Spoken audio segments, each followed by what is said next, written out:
tudo bem? Eu sou a Maria do Carmo. Hoje nós vamos falar sobre gestão de eventos, dando continuidade ao que nós falamos nas últimas 2 semanas. Nós já falamos sobre algumas ferramentas que podem ser aplicadas à gestão de eventos, tais como a checklist, o plano de ação 5W2H, fluxogramas, e também já falamos sobre alguns tipos de eventos, falamos sobre congresso, mesa redonda, painel, definimos, explicamos cada um deles. Falamos de um evento específico um pouco mais, o Intersec, que é um evento da FATEC São Paulo, onde eu leciono.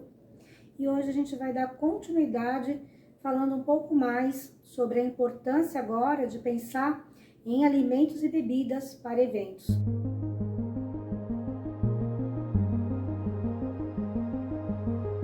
Nós falamos também bastante no vídeo anterior sobre fazer a visita técnica, lembrando que a visita técnica não apenas do espaço específico do evento, mas do entorno também, verificando a capacidade da rede hoteleira, a capacidade dos meios de transporte, distância de aeroportos, de rodoviárias, enfim, de toda a infraestrutura que permeia, que dá suporte aos grandes eventos. Lembrando que, como profissionais de secretariado, nós podemos fazer parte de uma comissão que cuida de um grande evento, como um congresso, mas a gente não tem como se responsabilizar por todo o trâmite, porque isso tomaria muito tempo, roubaria a cena de outras atividades que nós temos no cotidiano profissional. Então, é preciso ficar alerta. Hoje, a gente vai focar um pouco mais em alimentos e bebidas. Então, quando a gente pensa em grandes eventos, é comum que a gente se preocupe, que a gente prepare, que a gente tenha atenção com alimentos e bebidas que serão servidos ao longo desse evento. Desde um possível café da manhã, por exemplo, um café da manhã de abertura, de boas-vindas, passando por um coffee break, ali no horário intermediário entre o café da manhã e o almoço. Dependendo do evento, inclusive almoço, já fui em grandes eventos que inclusive serviu o almoço. Fui para um evento que tinha mais de 2.000 participantes e foi servido o almoço. E qual a preocupação que foi necessária nesse evento, em pensar no modo como o serviço se daria. A gente pode ainda ter um outro coffee break à tarde, entre o almoço e o jantar, se for, de repente ter o jantar também no evento. Já participei de eventos com o jantar, ainda que não tenha, tem um coffee break para dar um up, para dar uma despertada ali, por volta das 3 horas, mais ou menos umas 2 horas depois do almoço, considerando o almoço entre meio-dia e 1 hora. A gente tem uma série de coisas para pensar quando a gente fala de alimentos e bebidas, além do custo, além da quantidade, além da diversidade, a gente precisa observar também quais são as restrições que os nossos convidados podem demandar. Então, a gente sabe que hoje, até por conta da alimentação que nós fazemos, é mais comum a gente encontrar pessoas com intolerância à lactose, pessoas com intolerância ao glúten, ou alérgicas, não necessariamente intolerantes, mas com algum nível de alergia.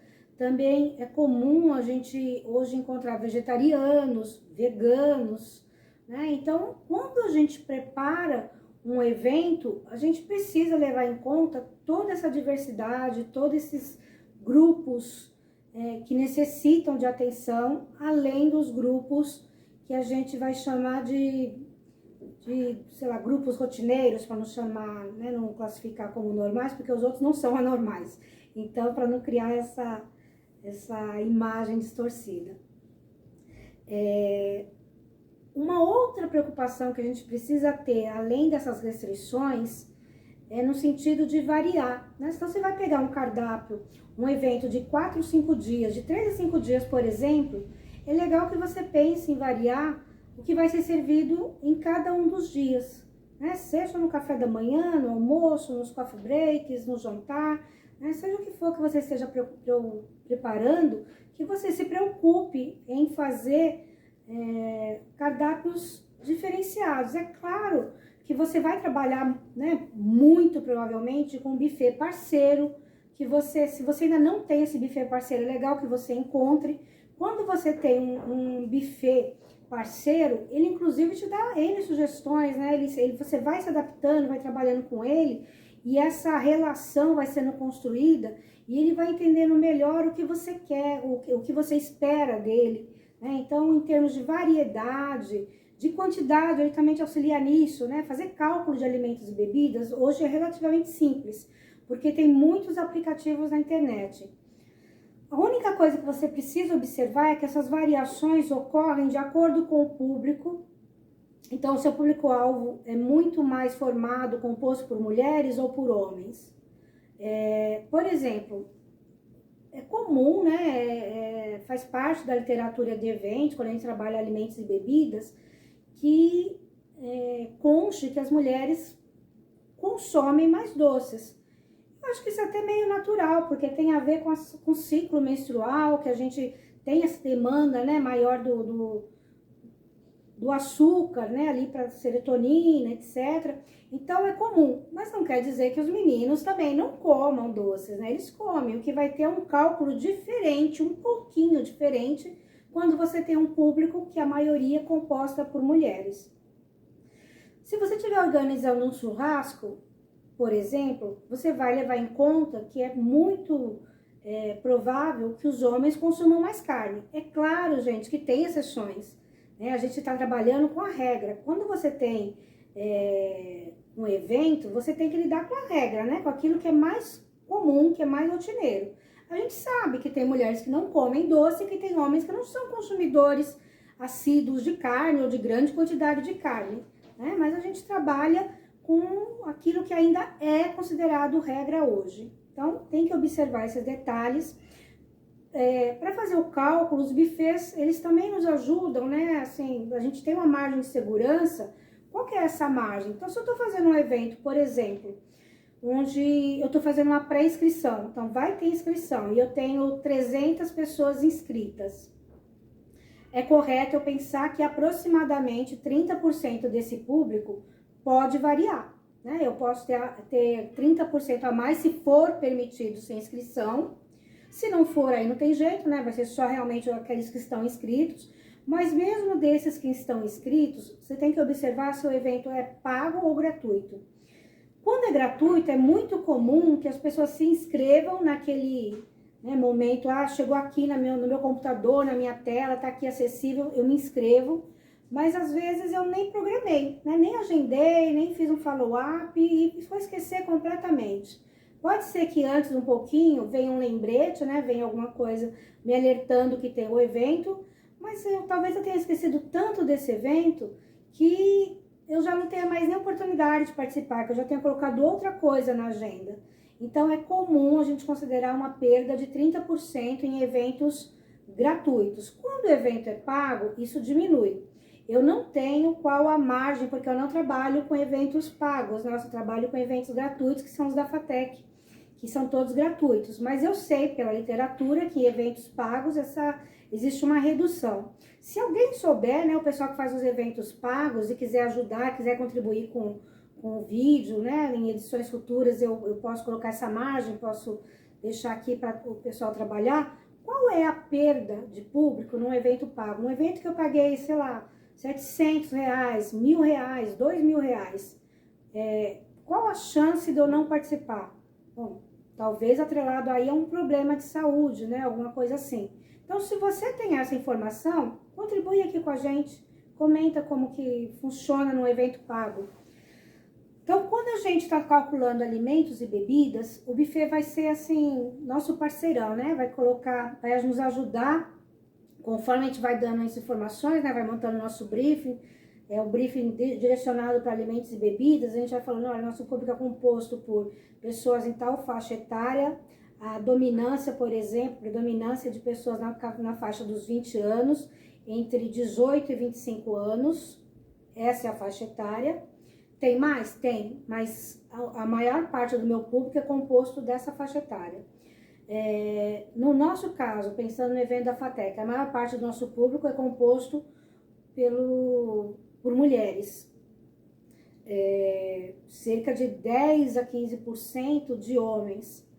Então, eu vou montando meu brief, vou passando essas informações, vou falar, olha, o evento ele vai ter um café da manhã de abertura, um café de boas-vindas, né? Então, esse café de boas-vindas é aquele que vai ter talvez um café, um leite, um chocolate, chá, pães, variedade de pães, frios, salada de frutas ou espetinho de fruta. Então, a gente vai ter pães, frios, talvez cupcakes, outro tipo de bolinho, né? Então, é interessante que você tenha pelo menos 2 tipos de alimentos salgados e 2 tipos de alimentos doces.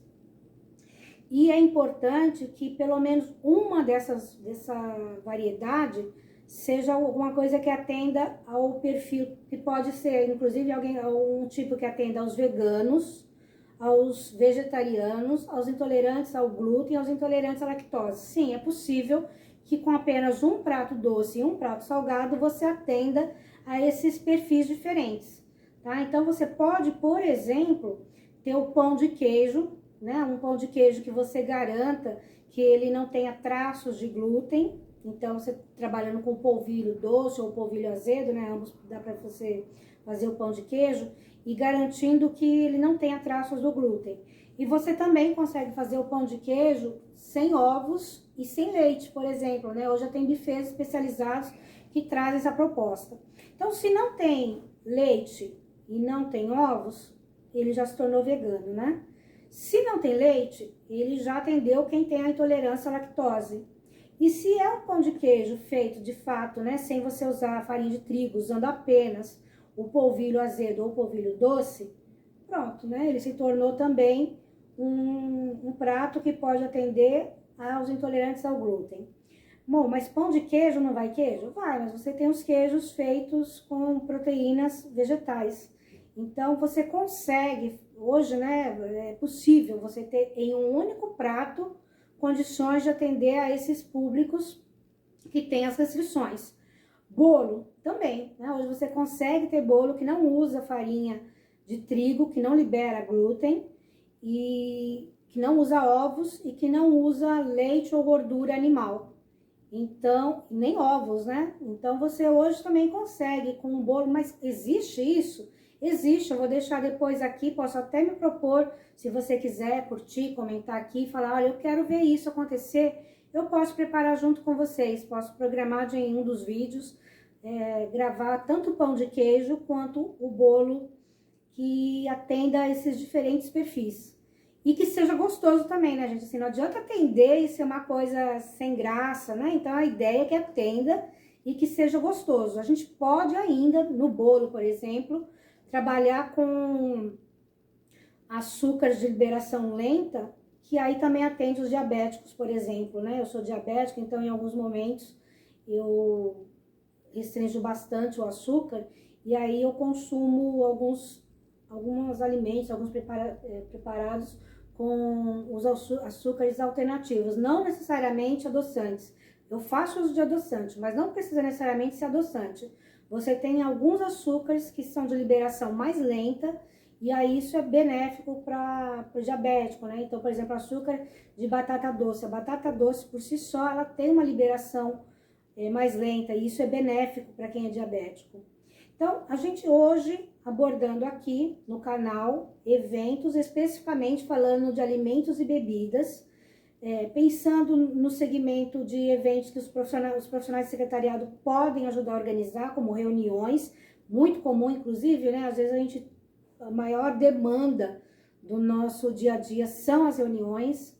Então, quando a gente tem muitas reuniões e se repetem os mesmos públicos, é interessante que você pense em cardápios variados, que você crie mecanismos de fazer essa variação, né? Imagina você todos os dias participando de reunião e todos os dias é o mesmo pãozinho de queijo, o mesmo bolinho de laranja ou de chocolate. Vamos variar um pouco, né? Vamos pensar em alternativas que sejam viáveis, que os buffets possam nos ajudar, né? Lembrar sempre de formar uma parceria bacana em tudo que você depende de terceiros, o buffet é um deles, né? Assim como quando a gente está trabalhando com viagens, a gente precisa ter uma agência parceira, quando a gente está trabalhando com eventos, um dos parceiros importantes que a gente cria um vínculo com buffets, né? Não vou recomendar que você crie com apenas um, porque você pode ficar, de repente, descoberto, né? Dependendo aí da demanda. Então, tenha 2, 3 parceiros de buffets que sejam aquela pessoa, né, que acolhe, que te recebe, que te dá dicas, que te orienta.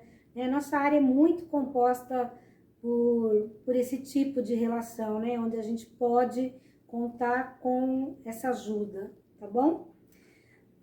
Na semana que vem a gente vai falar um pouquinho mais sobre decoração, sobre o espaço de ambiente, a formação das mesas, né? Se a gente vai usar um espaço em um espaço em L, um espaço em V, mesas redondas, quais são os objetivos de cada uma delas.